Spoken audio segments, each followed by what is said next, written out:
Hey guys, welcome back and thanks for joining me. I'm your host, Sherri, and you are listening to From the Dark Side podcast. Today's story is a case that went very cold for over 20 years. A young newlywed murdered in her own home. It appeared as a robbery gone wrong, but is that what really happened? My sources are listed in the description area. All suspects are innocent until proven guilty, and this podcast is for entertainment purposes only. This is episode 63. The murder of Sherri Rasmussen. This story takes us back to 1986. Just some facts from that year. I was in kindergarten, so you know it was a long-ass time ago. There was the Space Shuttle Challenger disaster, which aired live on TV. There was the Chernobyl radiation disaster. The average monthly rent was $385. A brand new Ford Mustang was $8,000. Smoking was banned on all forms of public transportation in the U.S. Can you believe you used to be able to smoke on planes and buses? Top Gun was the highest grossing film. Mike Tyson won his first boxing title at only 20 years old. And lastly, the biggest food trends were angel hair pasta and microwaved popcorn. Sherri Rasmussen is 29 years old. The year is 1986, and her husband of 3 months live in Van Nuys, California. This area is part of Los Angeles. So while Los Angeles in the 80s was riddled with crime, this area that they lived in wasn't so bad. It's still LA though. Sherri was an incredibly awesome person. She actually graduated high school at only 16 years old and was able to complete nursing school by 19 years old. That's truly incredible. So in 1986, at the age of 29, she is director of nursing at Glendale Hospital. She's pretty young to have that position, but she earned it and did a really good job. Her parents are Nils and Loretta, and she has 2 sisters. Nils, her father, was a dentist, and both him and her mom say Sherri was truly an angel, almost like a perfect child growing up, and she was always so serious about her education. In 1984, just 2 years before this story, Sherri met a man named John Rudder. He was handsome and had dark hair and just fell in love with Sherri at first sight. He had recently graduated from UCLA, and these two just hit it off. Sherri was sweet and driven. She is described as brilliant. A lot of people said the same things about John, so they're kind of like an ideal couple. In November 1985, Sherri and John married. They are 3 months into their marriage on February 1986. John is getting ready for work. Sherri is supposed to give a human resource type class to her nurses she supervised, but she felt like it wasn't important and didn't want to do it, but it was mandated by the hospital. So she decides, you know what, I'm taking the day off work. I'm going to lay in bed and call in sick. There's nothing wrong with doing that, by the way. So Sherri is going to stay home and chill while her husband goes to work. John had tried to convince her to go in, but she was like, no. He kisses her goodbye and out the door he goes. John drops off some laundry at the cleaners that morning and then heads to work. He's sitting at his desk around 8 o'clock a.m. He works for a bit, and then around mid-morning, he decides to give Sherri a call just to see how things are going at home. He calls their house. Now, remember, this is 1986, and there are no cell phones. He calls from his desk phone to their home phone, but he doesn't get an answer. He figures she just went back to sleep. He calls at lunchtime, and there's still no answer. He's a little annoyed, but finds it strange. He calls back that afternoon. Now he's really worried. He calls her job to see if she went into work, and the secretary at the hospital said she hadn't seen her all day. But John continues to work. He calls back a few more times throughout the day, but Sherri never answers. He's growing more and more concerned every hour that passes. When he comes home that evening, he's surprised to see their garage door is open. Sherri never leaves the garage door open. What's weird is that her BMW is missing. So he figures she must have been out all day and she just hasn't returned, which is out of character, but the only thing he can come up with at the time. He goes inside, and there in the living room lay his wife of 3 months, Sherri. She was in her red silk bathrobe, and she was deceased. Her face was battered, and there was blood everywhere. Sherri had been shot 3 times and beaten. This was brutal. Now, Sherri was in a position, and I've heard of this before with a lot of murder victims. Her arms were extended up in the air, her legs were bent, almost as if she was fighting to get up at the time of death. And I mean no disrespect here, but it's a strange thing to see with some bodies, almost like they died mid-movement. Sometimes murder victims still have a look of shock on their face, and this was how Sherri was found. John calls 911, and the ambulance and police arrive. They cordon off the house, which is completely a crime scene now. You guys know what happens next. The husband is brought in to be interviewed. John explained that he was at work and was trying to reach her by phone all day. Now, the detective is a little concerned because at the end of John's workday, instead of rushing home to see why Sherri hadn't answered the phone, he goes to the cleaners and picks up laundry. He stops by the UPS store. It's odd that he was running errands instead of racing home. This raised some eyebrows, and John is most definitely a suspect. He explained that they had no marital issues or anything like that. He wasn't some raging alcoholic with anger issues that would suddenly beat and shoot her. There also wasn't any kind of life insurance policy on Sherri, so there's really no motive here. John would end up getting cleared. He had an office full of staff that vouched he was at work. The cleaner said he was there before and after work. Sherri's time of death was the middle of the day, so we can rule out John. Let's talk about this crime scene. So it definitely looked like there was a fight. Now, Sherri was 6 foot tall and athletic. I'm sure she fought to the very end. There was stereo equipment stacked up like they were stealing it, along with a VCR. One of the big speakers was knocked over and laying next to her body. It seems as if Sherri walked in on a robbery and it just went wrong. Once she was dead, the burglar took her car and left. One of the sliding glass doors on the upstairs balcony was shattered, and there was glass that had fallen and landed in the yard. There was blood on the wall. Sherri's face was battered. It appeared a heavy ceramic vase was thrown at her face, which knocked her down at some point before she was shot. One detective noticed a light-colored blanket that had a bullet hole in it with powder burns. So Sherri had been shot twice, and then the final shot was at point blank. The person had put the blanket between the gun and her and fired. This was likely to quiet the gunshot. They found 2 bullets in her body during the autopsy. To me, this is personal. Any one of those shots would have killed her instantly, but 3 shots and 1 at point blank is kind of overkill at this point. Most times, burglars just want to get your stuff and get out. Another piece of evidence is there was a huge bite mark on Sherri's arm. It seemed as if Sherri managed to get the person in a headlock and he bit her hard on the arm. The bite mark was swabbed for some time down the road when DNA testing would be more advanced and they could use it if needed. The killer wore gloves, so there were no fingerprints around the house. The police canvassed the neighborhood and knocked on neighbors' doors. No one saw anything out of the ordinary. They heard screaming and fighting earlier coming from the apartment, but minded their business. Great neighbors, huh?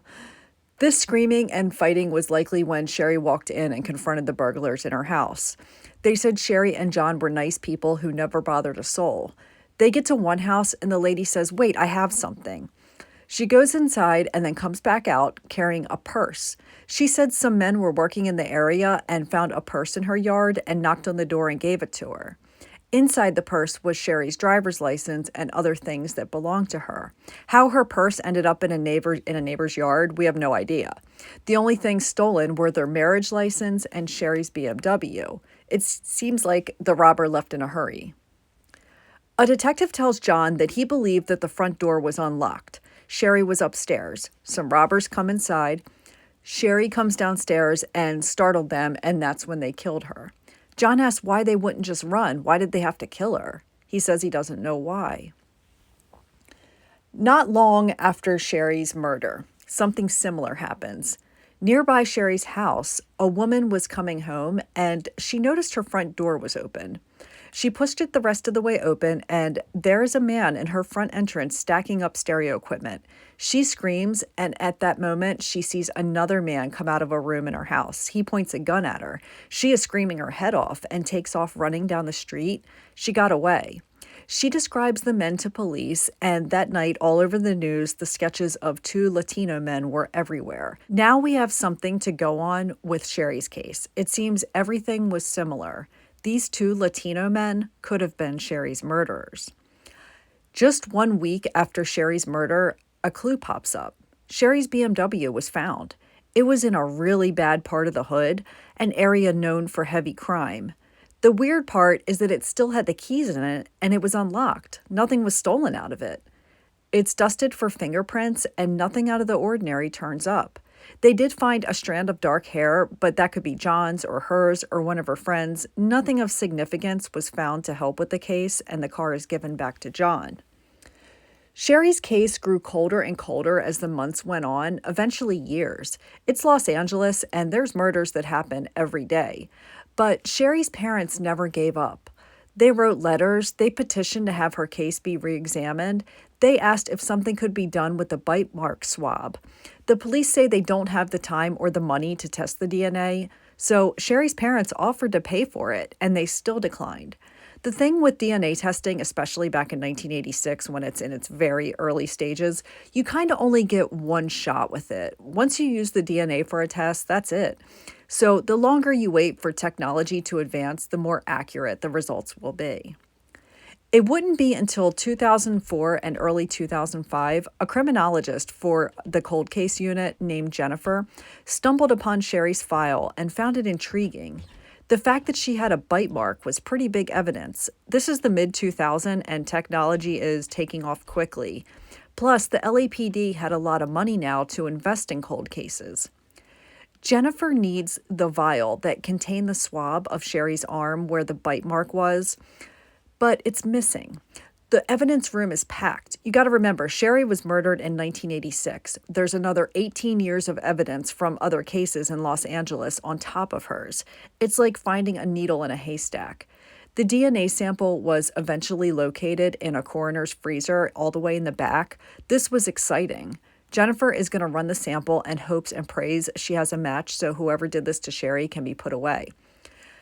Jennifer sends it away for testing and doesn't get a match, but she learns something shocking. This DNA sample belongs to a woman. This is huge because for the last 18 years, they've been looking for two Latino men. It's found there was a male-female pair that were robbing people in Los Angeles in the 80s. So they find the woman, and she was cleared. I'm not sure how, but I believe she was in jail at the time of Sherri's murder. I can't say for sure, but the woman was cleared. So Jennifer goes to the detective from 18 years ago and lets him know what she found, but he just kind of dismisses it. In 2009, some new detectives who specialize in cold cases take a look at Sherri's file. There's file cabinets filled with cold cases, and hers was just one of them. They want to go through and solve each case one by one to get them off their plate. They see that the DNA evidence showed that the person who killed Sherri was a female, and they find out that back in the 80s, shortly after Sherri was murdered, her father had written a letter to the former detective asking them to investigate one particular person. Now, Sherri didn't have any enemies, so her parents were concerned when she said she had been having some issues with an ex-girlfriend of John's. Her father had given the name of the woman in his letter to the detective, and the name was Stephanie Lazarus. Stephanie was dating John for a bit before he met Sherri. They were previously roommates at UCLA, but he made it clear to Stephanie that he and her were not a couple. They basically just had sex occasionally. That was it. But Stephanie had stronger feelings for John than he had for her. She cherished the nights that they had together and was sad when he would leave in the morning. He was even dating other women at this time, but would still meet Stephanie for sex. He was in his mid-20s and didn't want any kind of commitment. Then he met Sherri and instantly fell in love. He stopped seeing women altogether, including Stephanie, and just focused on his relationship with Sherri. He was happy. John and Sherri were a couple for 2 years when he asked her to marry him. She said yes, and they were happily engaged. Word gets back to Stephanie somehow that John is now engaged to a nurse named Sherri, and she was devastated. She wrote in her journal how sad she was and couldn't live without him. How could he marry someone else? Stephanie shows up at John's apartment after hearing about his engagement and says she wants to talk to him just to get some kind of closure. He invites her in, and the two end up having sex. Afterwards, he's done with her. He doesn't want to be with her. He makes it clear they were never a couple, and he's going to marry Sherri. That's where their paths will now end. Stephanie is upset and doesn't want to live without John in her life. She wants to be the one that he's marrying. John and Sherri get married, and Stephanie has shown up to their house a couple times. Once she knocked on the door, and Sherri answered, and Stephanie says, "Hey, is John here?" She's in her workout gear. John comes down, and he's friendly to her. Stephanie asks him if he can wax her skis for her. He says he will, and Stephanie brings the skis in. She says her goodbyes and leaves. She comes back to pick them up, and Sherri tells her, "Okay, you got your little skis waxed. Now you're done with my husband. Stay away from him." Stephanie just kind of smiles and leaves. Sherri and John have an argument about her, and John assured her there was nothing between him and this woman anymore. Another time, Stephanie showed up to Sherri's job and said to her that if she couldn't have John, no one could. This is getting interesting. I find it wrong that Sherri's dad gave the police this woman's name right after her murder, but no one checked into it. Now it's 23 years later, and these new detectives are taking this letter serious. Someone is finally listening to what these two grieving parents have been saying this whole time.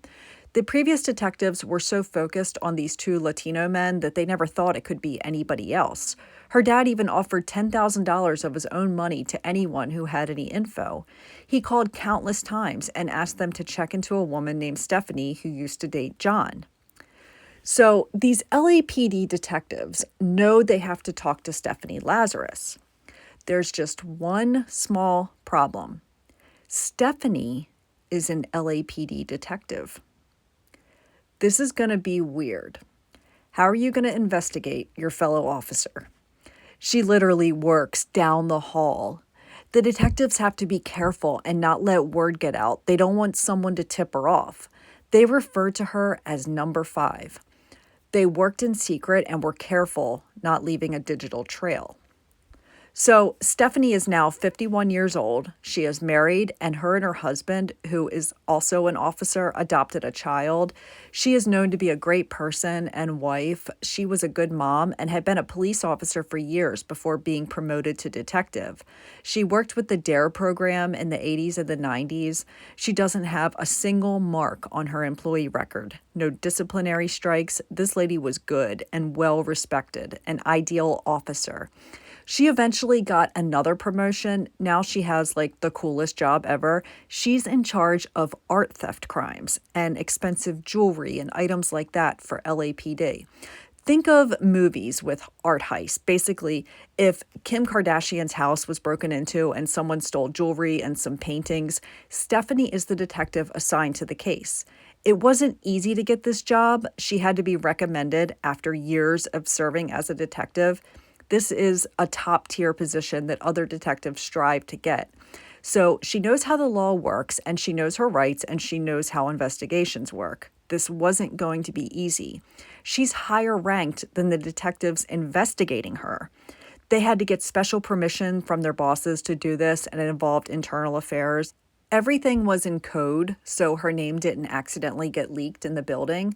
Some other things come to light from the day of Sherri's murder, such as Stephanie had off work that day. She also owned a .38 caliber, which is the same kind of gun used to kill Sherri. She reported it missing 2 weeks after Sherri's murder. These detectives go undercover and see her at a fast food restaurant with her child. They wait till she throws her trash away and leaves. They go in and get the straw and cup she was using and take it to the lab where it will be tested against the swab from Sherri's arm where the bite mark was. The DNA results come back after a few days, and it was a perfect match. This decorated LAPD detective, Stephanie Lazarus, was Sherri's killer. She killed Sherri in a fit of jealous rage and staged the scene to look like a robbery. I hate to sound like a broken record here, but I'm so mad that her parents told police to investigate her all those years ago, and now they have been validated. This woman has been living a great life for the last 23 years and wears a badge of honor to serve and protect the community. The way they're going to get Stephanie in a room to interrogate her took some good thought. I'm honestly shocked at how well they did this. They go down to her office and tell her there's an inmate at the jail involved in one of their cases who has some info about a recent art theft. Can she go down and talk with him in an interrogation room? She's like, yeah, sure, let's go. She's very cooperative. This is her area. This is what she specializes in. She gets to the jail where she has to surrender her gun before she goes into the room, which is standard procedure. The other detectives do as well. They go down into the interrogation room. You've got Stephanie and two detectives who know Stephanie is the killer. They're waiting on this fictional person to be escorted in to discuss a recent art theft. The reason they brought Stephanie to the jail was they needed her somewhere where she wouldn't have her gun on her in case she decided to flip. Genius move, in my opinion. I watched the recorded video with Stephanie in the room, and it was very satisfying to watch. She has no idea what's about to happen. They wait a few minutes. She says, okay, where's my guy? They say, can you tell us about your relationship with John Rutter back in 1986? She's like, excuse me? Can you tell me what this is about? They ask again, can you tell us about your relationship with John Rutter back in 1986? She says he was an ex-boyfriend. What's happening here? The crazy thing to me is she's used to interrogating suspects. Usually she is the one in the position of power. Getting her to break will be damn near impossible. They tell her they're working on a case involving John, and her name came up. But she says they went to UCLA together and kind of had a fling for a bit, but he's not in her life now. She hasn't seen him in over 20 years. What did he do? They said it's about his wife. Did you know her? She says she vaguely remembers her. She was murdered, right? Wasn't she a nurse? Sherri, what was her name again? They continue to play her, and she's experienced enough to know that they're playing her. She's still trying to be friendly, and she looks bewildered this entire interview. She's trying to laugh with them, like, why the hell are you guys bringing me into this? This is silly. Can I help with the case? What's going on? The detectives don't want this to turn into a confrontation just yet. They kept it friendly. They don't want to pull the "we have your DNA and it's a match to her killer" card just yet. Stephanie keeps trying to steer the conversation, saying things similar to, hey, did you hear about Bill in accounting? She tried talking about some of their mutual officer friends. She's doing everything to distance herself from what they're there to discuss with her. Meanwhile, what she doesn't know is while this interview in the jail basement is taking place, there was a search warrant executed on her house, which I'm sure surprised the hell out of her husband.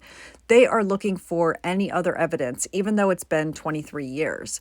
They did find her old journals where she wrote that she couldn't live without John and how upset she was that he was getting married. Stephanie rattles off names of men she dated in her past before she married her husband, making sure that John would just seem like a small fraction of her life. She kept saying how it was so many years ago and chuckling. Again, she's distancing herself.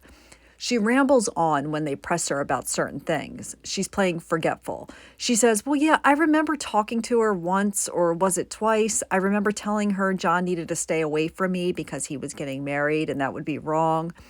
They continue to press into more questions like, did you ever have any arguments with Sherri? Did you show up to her job and say if you couldn't have John, no one would? Stephanie says, what does this have to do with me dating him and her being killed? I don't have anything to do with it. Every time Stephanie gets uncomfortable, she referred back to her job, talking to these two men like coworkers in a break room. She played the role of helping her fellow brothers on this case. They played along for a while, but they knew she's lying. One of the detectives tells her, look, it's been 23 years since this case. The police at the time processed this crime scene the best they could with what they had at the time. You know things were harder back then. You've been doing this longer than we have. A lot of people were looked at in this case. The evidence has finally been processed. Stephanie says, look, if you're thinking I'm a suspect, then I have a big problem with that. Her tone has finally changed. She went from laughing with the boys to very stern. She says, "Well, if you guys think because Sherri and I had one fight that I'm the one who murdered her, this is crazy." She's fumbling words now. She thanked the detectives and got up to walk out. She only got to the door before they started reading her Miranda rights and putting handcuffs on her. Stephanie Lazarus was arrested for the murder of Sherri Rasmussen. The detectives call Sherri's parents and they're happy an arrest has been made, but angry it took so long and they had suspected her this entire time. Stephanie was booked into jail and will need to await her trial date. Her trial date wouldn't come for 3 years, February 2012. This trial is going to get a lot of media attention. Anytime there's a love triangle, people seem fascinated. And the fact that it involved a detective from the LAPD is even more dramatic. Stephanie arrived in court in handcuffs and shackles. A once celebrated officer now appeared like the criminals she used to arrest. The jury was shown photos of the crime scene, Sherri's body in the defensive position and her eyes swollen, blood surrounding her body. The prosecutor says Stephanie killed Sherri in a fit of jealous rage. He said Stephanie was obsessed with her former boyfriend, John, who did not return her feelings. When he told her he was marrying another woman, he said she was driven to vengeance. He said she broke into the townhouse that John shared with Sherri, his new wife, then bludgeoned and shot her to death after a confrontation. Another photo was shown of Sherri on her wedding day. She was wearing this beautiful gown and was smiling. The prosecutor tells the jury that this was the motive for the killing. Stephanie wanted to be the one in that wedding dress marrying John. Stephanie wouldn't look up at the screen while photos from John and Sherri's wedding day were played in court. Stephanie's defense team said that a lot of the evidence, including that DNA sample that was misplaced, had deteriorated over time. He also said Stephanie was wrongly accused and they have the wrong person.